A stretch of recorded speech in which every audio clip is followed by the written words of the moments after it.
in direction of more productive, creative, and that kind of area, because AI will not be able to replace creativity, I'm sure. Well, it's already it will help. It seeks to. Let me say it seeks to. But right now, at the level that it's at, it takes creativity from existing creativity and molds them into one unique creative art. That's AI creativity right now. So it will take an art style from Da Vinci. They will take an art style from a video game or art style from a famous painter and mesh everything together and give you something, right? Yeah. Sometimes it's not always perfect. It's a lot of trial and error, but that's where AI and creativity is as it is right now.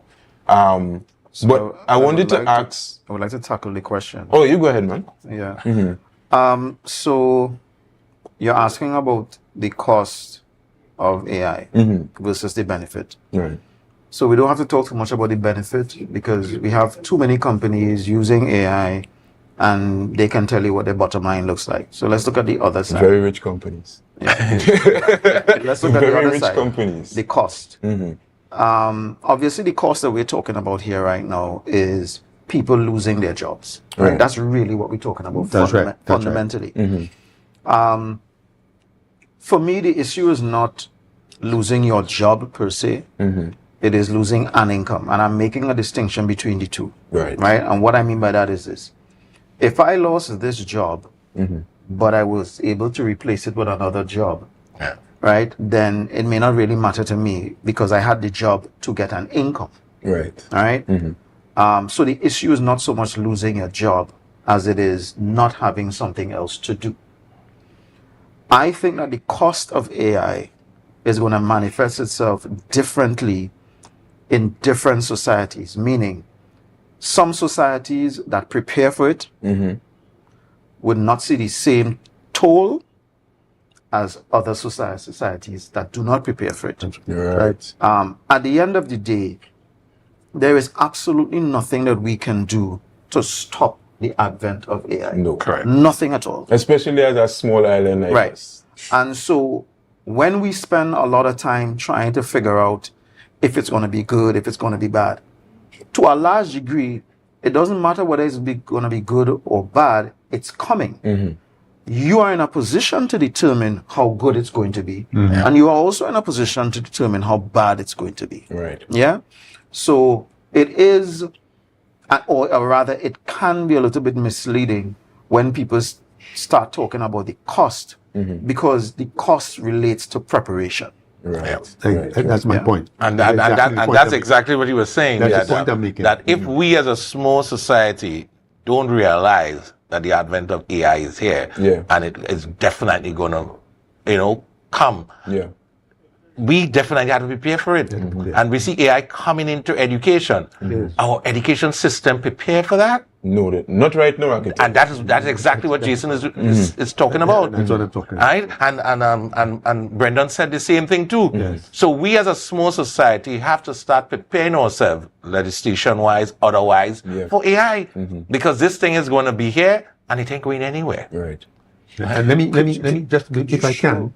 Can I just remind you to show the jobs? I was going to do that. Just to piggyback on the president's point, we just had a visit by the commissioner, the police. Yes. And in that discussion that we were having, we indicate that we need to work with the police in the schools when they are going out to the schools. To prepare on the business side. And these are discussions that we from the business community must elucidate when we go into these discussions in the schools, so that the students, would understand that they themselves need to prepare and know that this situation that we are speaking about tonight is upon us. And we as leaders in the community need to make sure we pursue with the other leaders in the community what steps they need to take in order to prepare the coming society for this eventuality. So we must be the one pressing that from the business community. Correct. Right. And it's our role to do that. Right. Great. Right. So I like it when our guests come prepared. So Mr. Arthur has gracefully helped us with some of the positions that he would think would be taken over by AI, jobs that he think that could be replaced by AI. And is it in the near future or the coming immediate future? So let me make some stuff clear. This is not what I think. Okay. Right? This is what's Happening, yes, right? correct. Definitely. Now, one of the things that I want to sort of point out and then make a separate point. Yeah. If you look at a lot of what you're seeing there, and I wish Nana could sort of scroll up, a lot of it is, as our chair was saying, sort of repetitive data entry type kind of jobs, Low right? skill. Yeah.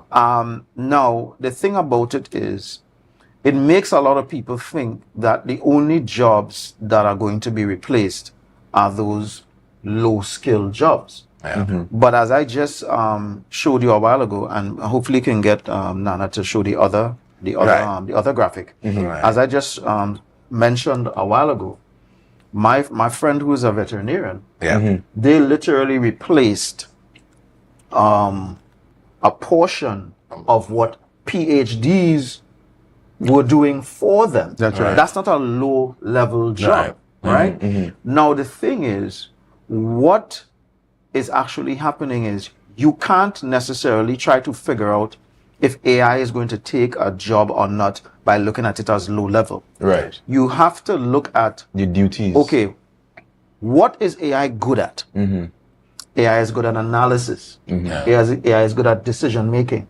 To make certain decisions, it needs certain input. Correct. Now, obviously, a person with a bachelor's degree may have a certain level of input in terms of knowledge to make certain decisions, right? And you might consider him a low level, right? Somebody with a master's degree, you might consider that higher level, somebody with a PhD. But in each of those positions, there's a certain body of knowledge that is being used, let's say, to do analysis. If you are able to take that body of knowledge and infuse it into a computer system, it starts being able to do the duties that would be performed by somebody with a bachelor's or with a master's or with the PhD. Now, the previous graphic, I think Nana went over it too quickly. I don't know if, Nana, could you please bring it back? This one? No, this is the breakdown of a job. This job is sales representative. And we use something called a Wardley map to analyze a job and decide which parts of the job AI will totally take away. Correct. And which parts of the job a human being more than most likely is going to continue doing. Now, this is a sales representative. It says here, ignore the left side and middle, whatever. But the left side of the map shows tasks with higher potential for automation, such as lead generation and qualification, CRM management, or whatever the case may be. I'm going to skip the second one. I'm going to go to the end. Yeah. On the right side, there are highly customized tasks that require significant human input, including product or service presentation, negotiation and closing deals, after sales support and follow-up, networking and relationship building. So that sales representative has all of those things to do. Correct.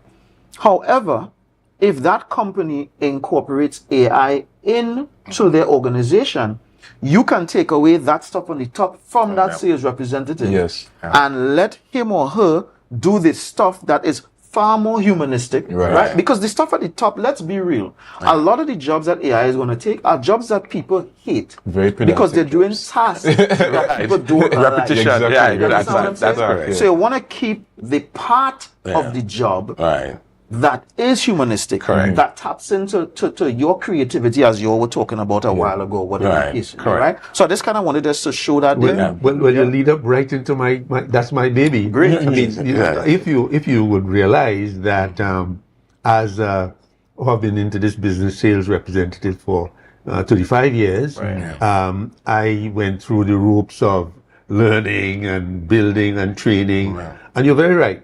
very right with the scheme that you showed there. There are things that people would rather not do. Yeah. That is going out and doing your prospecting, and that is really what you're saying. The prospecting part. So the company will deal with that part of the job function, prospecting, get the clients for you, and you go and do the humanistic part of it, and that's very symptomatic as to how we really operate. I do think. Sorry, not to cut you. Go ahead. I do think that a lot of the doom and gloom about AI is coming from the same place it always comes from, right? Ignorance, Yes. which leads to fear. That's right. And that's right. Yes. But a lot of people are lacking perspective, That's correct. right? At the end of the day, however, we said it already, we can't sit on our laurels, because yes, you will be run over by the AI train if you don't prepare. That's correct. And I'm saying you as an individual, but I'm also saying you As a country. or an island. Yeah, definitely. And let's put it in perspective. We see crime fighting. Yes. And AI is going to be used within crime fighting, analyzing and different stuff going forward. Even in the judiciary, the last opening of the law term, the Chief Justice spent some time talking about AI, bringing evidence to court. And if the judges and the judiciary is not up to par in this evidence that you bring forward, the evidence don't have, suppose the AI generated. Yeah, it's true. And there's some bad implications. And it is so important that our law enforcement understand these things. Yes. So someone bringing forward evidence to you or bringing forward information to you, but it's AI generated. Right. Now, our police service equipped to handle those kind of things. You know, is skill set. You understand? Just what Jason mentioned. Does the service have the skill set to move forward with those kind of analyzing those kind of images and so forth. And this is why if we're not ready, the bad guys gonna be ahead of the game. And then we playing catch up, and trust me, we will never catch up. Are they not always ahead of the game as it is? We always playing catch up, right? Earlier you would have asked, you would have gave the example about your experience with Bank of America and AI using. Now, I always have, let me see, a gripe sometimes with, I'm using automation for customer service, because I find that it becomes very impersonal after a while. And because you're talking to a robot, it's not as flexible as you would like it to be, because it's going down different tracks and paths, right? Do you guys think that AI can become too impersonal, especially for those forward-facing tasks where we're talking from a customer perspective? I know the benefits from a business perspective. You would save money on the staff and everything. I understand that. But from a customer perspective, do you think that AI would be too impersonal for your customers to be interacting with on a daily basis? Well, you remember as AI goes along, it's learning all the trends, etc. So picking up all these little things going ahead. And basic questioning that because the bank would analyze all the questions, or the company would analyze some of the questions you will be asking, putting into probably your bank card or putting into the service. And AI will be able to answer these questions flawless. And I mean, imagine you at midnight speaking to AI.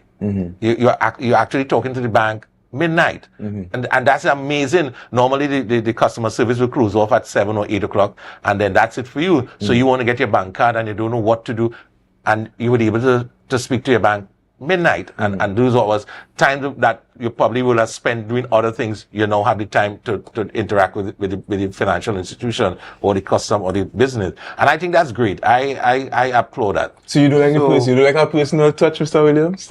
No, the personal touch will come probably at the delivery of the card if I so need you. But if I don't need you, I don't think I should be going into personal touch. Because, I mean, we're on the move, and I mean, the less time I could spend going to the bank and going and queue up and waiting on a number and getting to transport, getting to the traffic and all the hassle and bustle just to get to the bank, just for you to just tell me, no, your bank card is not there, you can't get it. I understand. Yeah, sure. So again, I sort of go back to that image that we were looking at a while ago, where it breaks down the different aspects of a job, and it spoke to the parts of the job that a human being excels at and the parts of the job that AI excels at.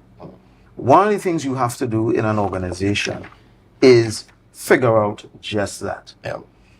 Are there areas where the interactivity between your customer and a human on your side is better or best? Yeah. And are there areas where the interactivity doesn't lose anything if it's an AI? So for instance, you used an example a while ago. Yeah. If I'm going to order a burger and fries, I don't really need all that personalization. In fact, the whole concept behind a drive-through to order burger and fries is that I just want to get what I have to get and go. Yeah. And so if an AI machine, robot, or whatever the case may be, is making the burger, is taking the order, or whatever the case may be, I could never speak to a human being forevermore, amen, and it wouldn't bother me, right? Yeah. So in that scenario, it's not an issue. And that's what you have to do. It is very contextual, and people have to get away from the fantasy. And part of what's driving all of this is the fantasy that AI is going to do everything. Yeah. The problem is, one, that's incorrect. AI cannot do everything at this point.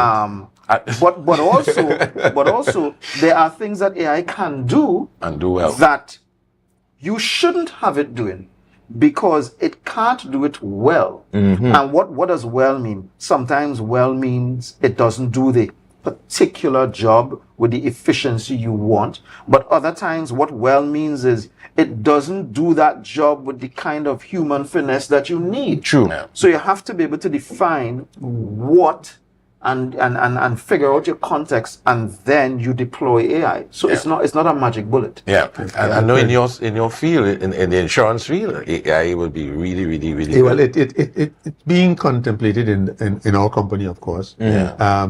But as I indicated earlier, the area of the Sales representative. The sales representative as the area that they'll be concentrating on is really the prospecting area, finding the customer, because of certain characteristics and facts that they would have developed through that mode, and then they will find it out into the sales representative to go and make the close, because they would have had information on the person specifically. Correct. What kind of person, what kind of income, all these things would have been generated through AI, because I'm going to say this too, that not only AI in that realm,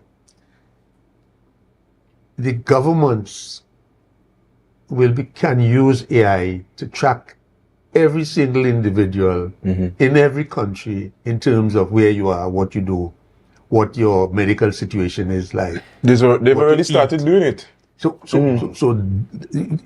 you understand where that is going. It's not only job. AI is broader than just that. Yeah. And this is why I indicated earlier, the government, all leaders, and I'm not using the government, I'm saying leaders, need to respond to AI in a particular way. Yeah. The areas that you are going to be replacing people, you need to then change all your focus and say, what can I position others into rather than fire people? Because you're creating another problem. Right. A significant another problem. True to that. You know? Yeah. And so this is why I brought the issue that as leaders, we need to then say, how are we positioning the AI, and how are we positioning to the other part of that AI that we need to employ people or look at people so that they can have not only a job but have an income. Right. And I think it's important for all sectors of society to take front before front take them. In terms of that, that term is very pertinent there, because and as I said, Mr. Gray, the government could also use AI as much as the jobs and businesses can use it. There are other large institutions, governments, and other different large organizations, whether it be multinational or local, that can use AI for good they could use it for not so good things as well. I like right? the word you use. So I don't want to go down the road. Not so good, That's right? Right.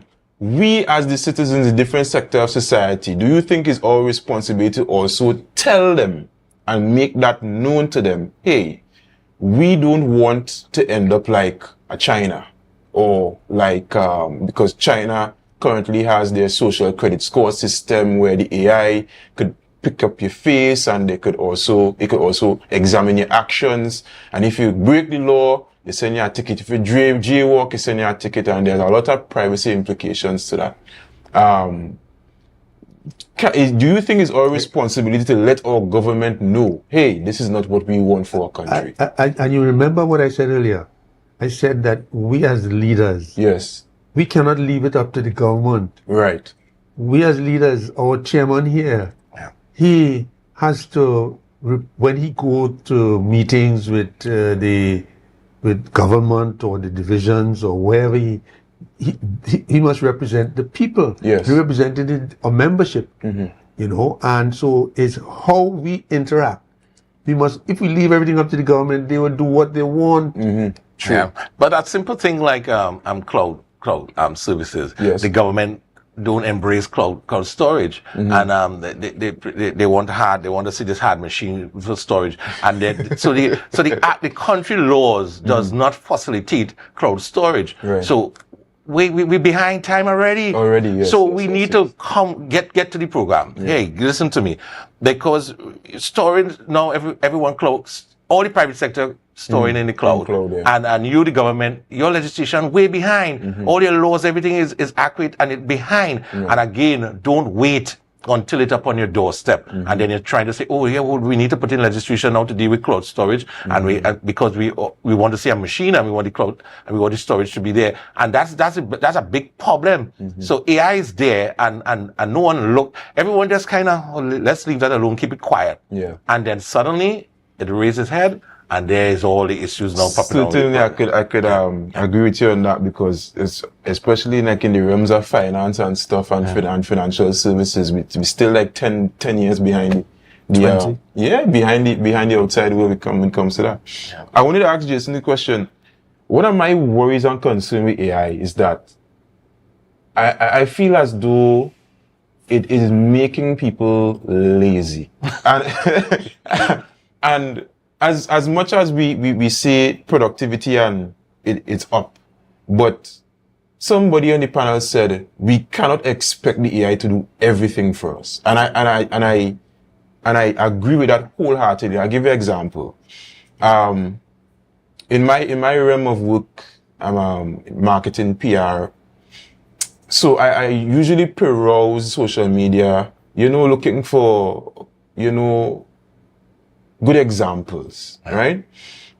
And I would have saw just this week, one of the divisions, I wouldn't name the division, but if you're hearing this and it's you know you have to do better.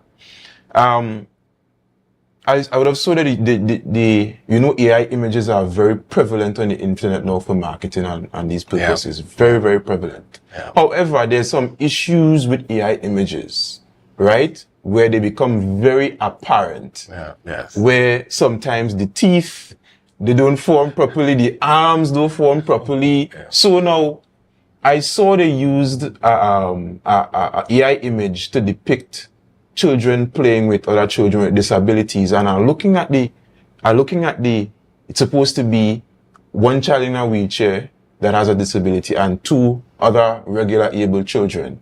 And the regular able children have missing limbs, right? The arms are not formed properly, the fingers are not formed properly. And I'm like, certainly, you must look at this picture and see that it is not okay to put out something in the public, especially something like a division, a profession, the level of professionalism that a division is supposed to put forward. But you're putting out these AI images into the public that are not looking good, right? I've seen banks do it as well. I've seen other insurance people and stuff do it as well. And I'm saying, does it really bring an era of laziness in terms of persons They depend on the AI to do everything today. So I'm gonna use an analogous situation. You started the conversation talking about the internet as the last big thing, and now AI is the next big thing. When the internet just started, the leading thought at the time was that because the internet made access to information so democratic, so egalitarian, whatever you want to call it, that the distance between the people who had information and who didn't have information would narrow. Correct. Right? That was the idea. What they found as the years went by was that the people who had information, Correct. not access we're talking now, because you can have access but you don't have information. Yes. Right? The people who had information and the people who didn't have correct information, the gap, the divide got wider and wider and wider. Yeah. And the reason for that is this. Before the internet, it was difficult to get information. You had to go to the library, blah, blah, blah, Correct. right? Encyclopedia. And that would be a relatively industrious person who wants to get the information. Correct. And the person who didn't want information, well, he ain't going to no library, he ain't going to encyclopedia, he just whatever. Stay ignorant. When the internet came, that industrious person found him or herself in a position where they could get information like that. So they started to store information and knowledge at a rapid rate. But the person who was lazy before and didn't really want information, he still wasn't getting information because it didn't really matter the access, right? Because fundamentally, he or she is who he or she is. Somebody who doesn't want information. Now, I use that example to try to answer your question, which is AI making people lazy? No, it was lazy before. It's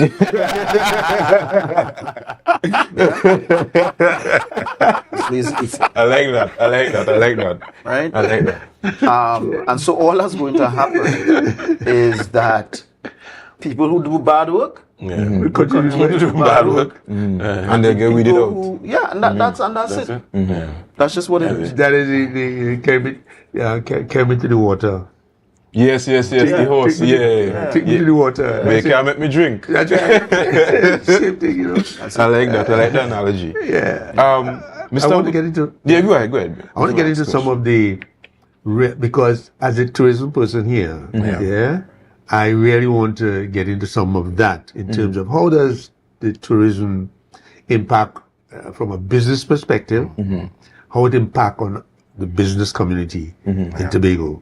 I think because that is part of our remit as the chamber to look at each committee, and the committee must then look at what impact that committee will be doing in the island, as the case might be, and how we can impress the leaders to either move in a direction because you want to move the business community forward rather than looking for jobs in the THA.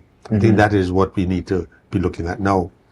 And I have a Nana, you want to put up the slide for me? Now this slide is saying on Wednesday we have a tourist ship coming in, Jewel of the Sea. Right? What it's saying here is that based on the purchase of tours on the ship to date, 687 persons will be taking tours, and that is only up to yesterday. So you still have persons going to purchase today and tomorrow. And like when I travel, I go on tours cruise every 2 years. My family and I, we go on cruises, and we don't really buy tours on the ship. You come off the ship and jump on a bus. Once you have a cooler and music, you're good to go. You're good to go, and 15 minutes inside of your bus, and we go on. You know, so. And I try to look at it. Usually, you would say that it's $50 per person would spend average US. You know, you take the bus, you go on the tour, you buy something to eat, drink, as the case might be. Right. So you multiply that by $50 US, you end up with 34,000 plus US. Right. From those persons. And then you multiply it by TT650. That is, for that ship that day is 1.1 million. Right. You then can look at it and say, well, it is, let's use 3 ships per week. Right. What does that say? Let's say 5.58 million. That's right. Yeah. Now, that is 3 ships per week. Multiply that by 4. Right. And multiply that by 6. Yeah.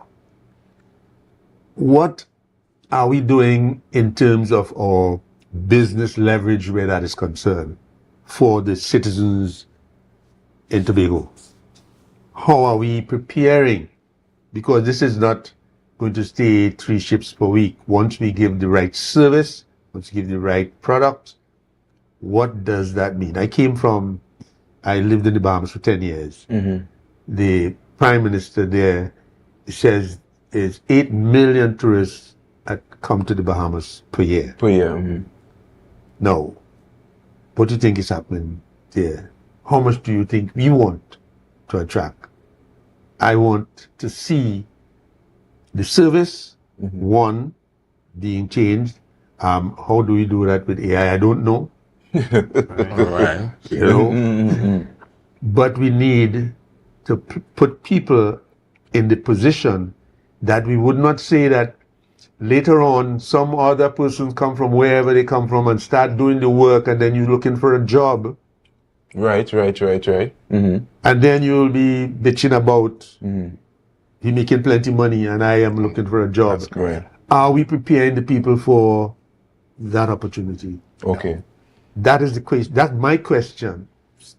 Because we're going to stay in the island as people who would always be working for. Yeah. And not reaching the heights of the economy. Yeah. Look at what we are saying. Just a ship. Yeah. The potential for income there. Yeah, it's all right, huge. okay. Yeah. Well, I don't necessarily know how that relates to AI, but I will say this. Right now, my guys, I have programmers that work with me. We are creating an application to help somebody who's running an Airbnb. In Tobago or just? In Tobago. Okay. Field the questions that come to her daily, Yeah. right, from these inquiries. That's correct. Now, typically, what you would need is a person, or that very person, the owner, who is constantly online, on Instagram, on WhatsApp, on this, on that, or whatever. Again, we're back to the repetitive kind of work that you don't really enjoy. That's correct. Right?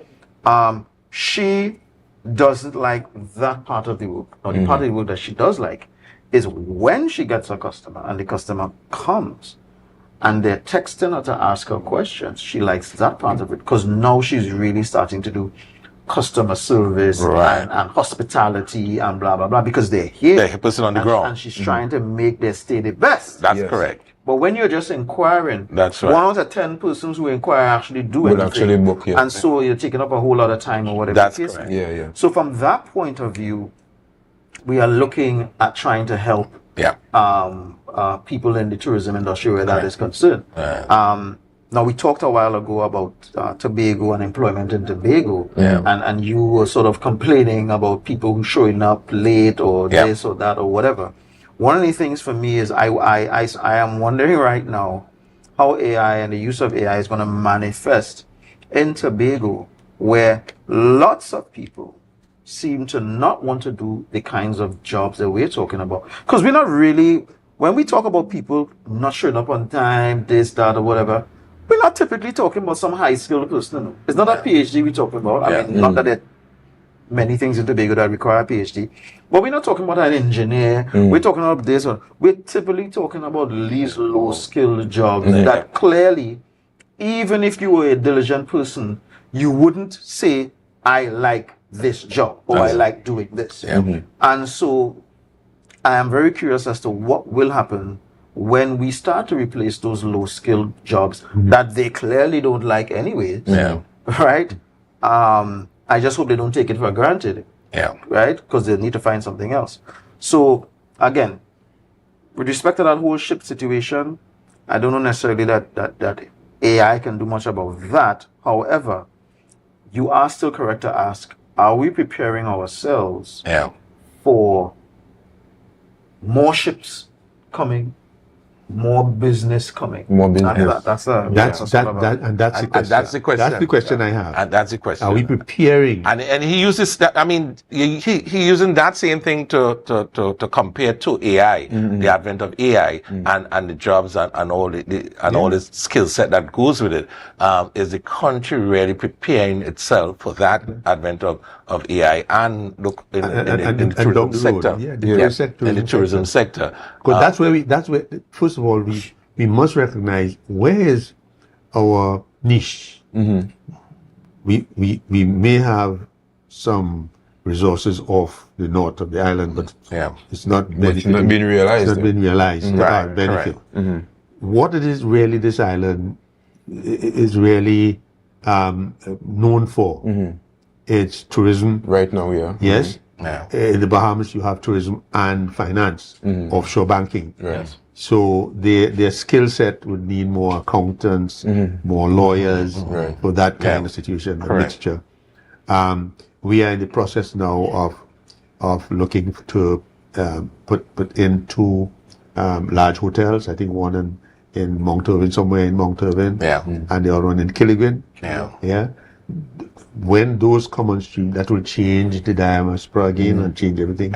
And how does AI come into being with that? Because they all going to come. It all will be here. Well, the question I want to ask is, right, do you think at this point, because it's and in most organizations, persons already use it. However, it's kind of like not unofficial. It's unofficial. So it's not something a part of work policy, as we would use AI in a part of our standard operating procedure. Okay, you need to write a letter, put in AI, and then after you clean it up or whatever. It's still you have this pre-approved template or whatever. Well, the question I want to ask is, seeing as though the AI is here and it is not coming, it is here. Correct. Should we begin at private sector and public sector? Well, I know the public sector would lag, but should they now start to begin from today to train persons, right, in your organizations on how to use it and how to use it safely, how to use it responsibly? Do you think that is something that we should start doing, or should we wait until the government come and bring legislation against it or policies to govern it? Well, I don't think we should be waiting. And we as a private sector, we will lead the charge. And we're not going to wait on the government, because if we do wait on the government, we will be kept behind. We'll be way behind. And I think we as in the private sector, even different sectors of the industry, whether it's tourism, whether it's finance, real estate, we must embrace AI and start using it to our advantage. Our staff have to understand what AI is all about and how it could complement their work, and not again being lazy or just write the letter for you and you just take the letter and just paste it there. And just paste it there. Because I remember, of course, I remember someone giving me a proposal, and I'm looking at the individual giving me the proposal, and I'm at their level, and I'm reading the proposal. The proposal is written in as a PhD level, a master's level, but I'm watching the person just finished high school. So I'm reading the proposal and I'm watching the person, and the person is delivering it. I mean, real nice, great delivery, excellent, perfect. But again, I'm looking at the proposal and I'm watching the individual. And I said, no way. So, and you see that in school, eh? You see it in school. Trust me. Yes, you see it in schools. And then there's some articles in the newspaper. Yes. You read the articles, it's AI generated. Oh, man. Oh, yeah. The journalism go on AI and they're using it and without even editing sometimes. Yes. There are certain things you have to edit. Yes, and I'm reading, I said, Yes. God, too much AI here. And you can see it. You can see it. Definitely. Yeah. So again, is to let it start understand is a tool, could be used in aid and not to replace and just say, okay, we get AI. So I'm going to get rid of my executive assistant and get rid of my secretary and I using AI to write all my letters. And I say, what do you think you will see? Yes, you will see AI stuff. Definitely. Yeah, and I think you hit the nail on the head there when it comes to AI being a tool. Yeah. Again, with all tools, the tool doesn't do the job. Yeah. The human uses the tool to do the job. Correct. Right? So, for instance, if you have a particular software, you could give. I always like to use the software Canva, right? Canva is a very powerful software. You could do your flyers, you could do your pictures and edit your pictures and stuff. If you give somebody Canva who has zero creativity, that's right. They're going to give you something that is like if they do it inside Microsoft Word. That's because correct. they don't know what to do with the software. That's correct. Right? But if you put it in the right hands of somebody who is skilled, right? They know they could give you wondrous things, pretty things. Now, I've been watching because the dangers or the implications of AI, right? And we talk about a lot about the positives, right? I was trying to squeeze in some of the negative before we leave. From since AI came out, I've been seeing instances where we have deep fakes happening. We have communications coming out that are AI generated, purporting to be from certain companies that cause the company irreparable damage, right? We have seen AI being used in political campaigns and all of these things to sway. Because, so for instance, it's so easy to generate a picture of the Prime Minister doing something he shouldn't be doing, right? With great accuracy, and people will take it and run with it, right? Actually, even last year when we had voicemail gate, the argument was made that it was AI generated. The voicemail was AI generated. And some persons were actually found it hard to believe the difference between the two. They were actually getting, like, some people actually believing, well, yeah, this could be AI generated. That's how good the AI is now. Right? Because we talk about the government already being behind. What can we do? That's a hard question. That's a hard question. You want to put us in a position? That's a hard question. But do you think there's anything we could do in the meantime to kind of curtail because there are a lot of bad actors because the same thing I said, AI being as a tool. Good people could use tools, bad people could also use tools. Is there anything that we can do in the meantime that could kind of help curtail? If anybody ever could answer for me, I will accept it. Because I have been thinking, I busted my brain off for almost a year. I sort of think that the question really has two sides to it. There is what can you do to curtail, stop, whatever you want to call it, limit it. And I don't know that there's something you can do about that per se. The other side of it is what can you do to lessen its effect? Okay. Meaning when it happens, right?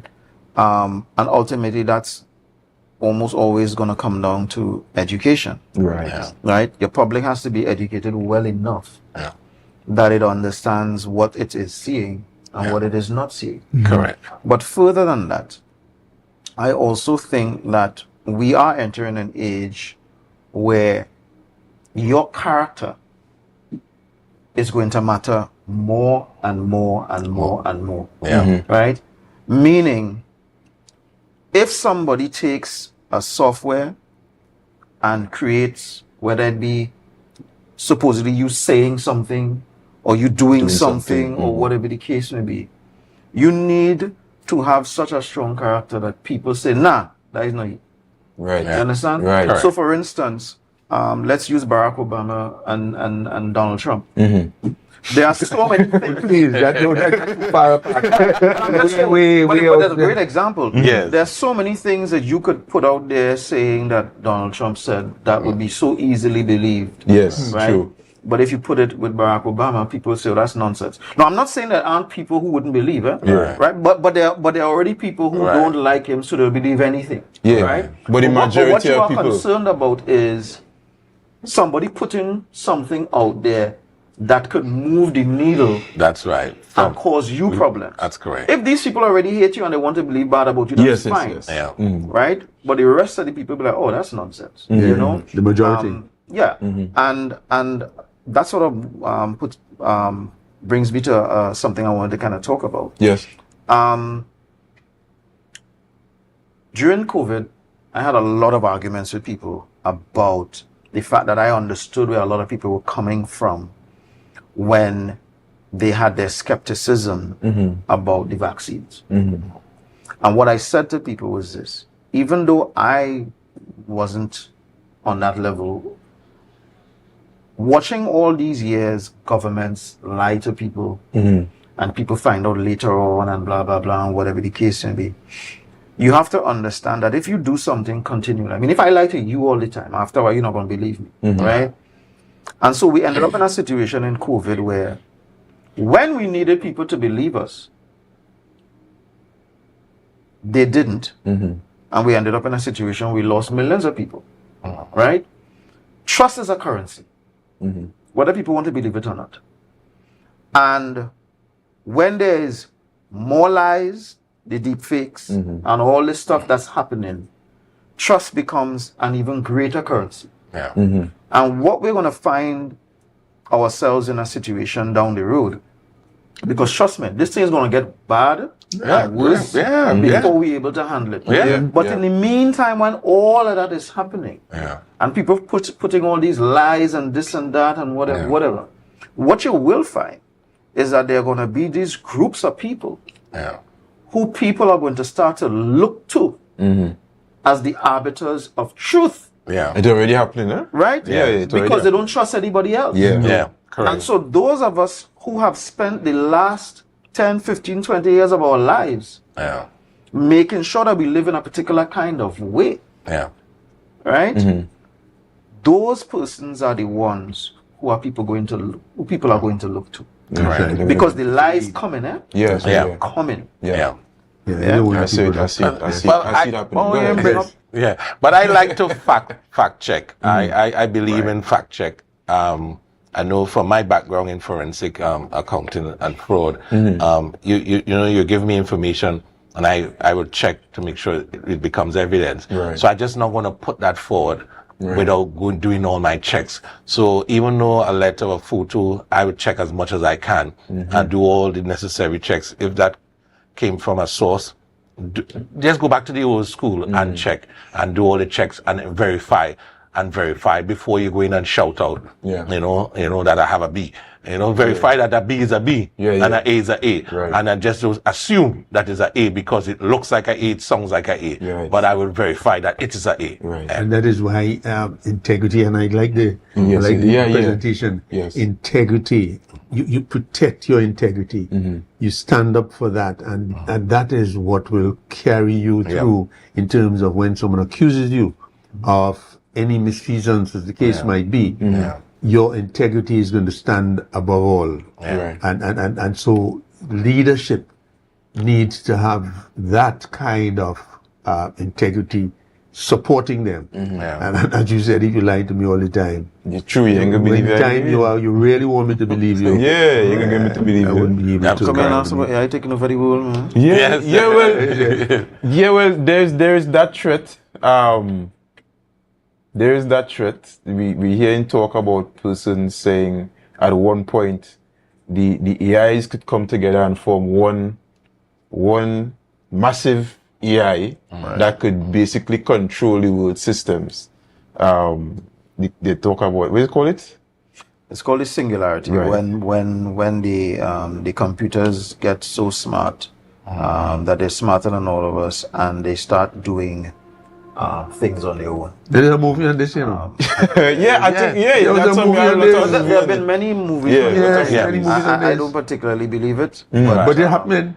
Well, I don't believe it. I mean, I think, people are confusing the fact that AI is getting more and more intelligent Right. with AI getting emotions and whatever the case may be. Think about it for a minute. In politics, the reason why this one is fighting against that one, or that one is fighting against that one, or whatever, that person or those persons are driven by emotions, whether it be jealousy, whether it be I want power, whether it be this, that, or whatever, right? Emotion is the central driver of the thing. All the actions that you're seeing started off with emotion. A lot of the things that people are saying that these computers are going to do are things that look like what human beings will do. But human beings do those things because they're being driven by emotion. But the computers don't have any emotion. So if you remove that, right? Part of the reason why people will tell you, listen, you need to reason without emotion. Why are they telling you to reason without emotion? Because if you reason without emotion, you behave in a particular kind of way, right? And the holy grail that we've been searching for years, right, for time immemorial, is to try to get people to reason without emotion. Well, that's what a machine is. It's something that does stuff without emotion. Correct. So until you can infuse these machines with emotion, all of this stuff that people are talking about is just TV stuff. All right. Again, but I'm happy that we actually got to come together to really have this discussion, fellas. And so I thank you so much for taking times out of your busy day. Or tonight, you could have been home with your wives and stuff, but you're here. Wait, just now. Hold it. Hold it. Yeah, stop it right there. No, it's important that the public understand that the Chamber, Trinidad and Tobago Chamber of Commerce, Tobago Division, we're on a new drive, and the drive is education. If we educate our business, we educate the population of Tobago, I think we'll get a better environment for us to prosper. And that's all we're doing. That's all we want to do at the Tobago Division. We want to educate our business community and Tobago alike. And that would raise the bar and raise the standard. And that is why we have, sorry, Chairman, and that is why we have one of the TBAS representatives here. TBAS, which is the Tobago Business Advisory Service. And so they are taking the charge of educating the business community and bringing people into the business, informing them as to where they need to go, how they need to do things, how they need to prepare themselves for all the opportunities that we have. As a matter of fact, something I tell the young people all the time, hold on to your dreams. But, what is a dream if it's not actualized? What is a dream? So you must hold on to your dream, pursue it consistently, and that will pay long dividends. Even if you didn't reach the sky, somewhere once you hold on to the dream, you'll get somewhere there. And that is where we are pushing our well, I will be visiting the advisory services. I think I have an idea for a fact-checking business coming out of tonight's discussion, because we will see, we will need it in the years to come, you understand? So, a fact-checking media firm. I will flesh it out. I'm going to write up a business plan, and I'll come and check on it. Nobody will teach me idea. But yes. Right. So, gentlemen, I want to thank you so much for coming out tonight. Riveting discussion. I'm certain that the public of Tobago is better off for having heard this discussion tonight. All right. And I hope as you guys come across more topics that could only help Tobago businesses and the Tobago public, that you will come on and we will have these discussions, all right? But until next week, next week's a holiday. Yes. Right. So, happy Easter Monday in advance, but until I see you next time, I bid you adieu. Tobagonians, remember to mind your business, all right? Good night.